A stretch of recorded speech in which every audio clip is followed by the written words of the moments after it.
Dati, parang distraction lang yung ganito. Ngayon parang mahalagang tools na to. Kaya kung naghahanap ka ng study partner ng anak mo para maging productive sa school na pwedeng panlibangan, check mo tong bagong labas na to na safe talagang darating sa'yo.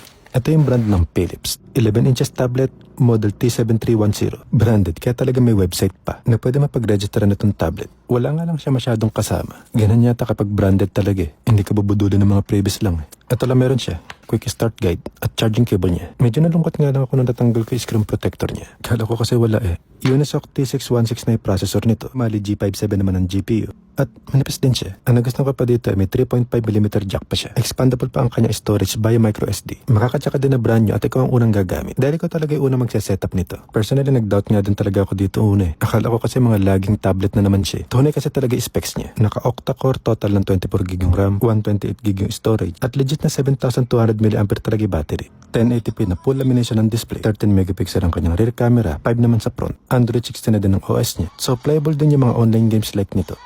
So kung naghahanap ka ng tablet na hindi lag, na pang schooling, pang productive, na konting budget friendly, check mo to.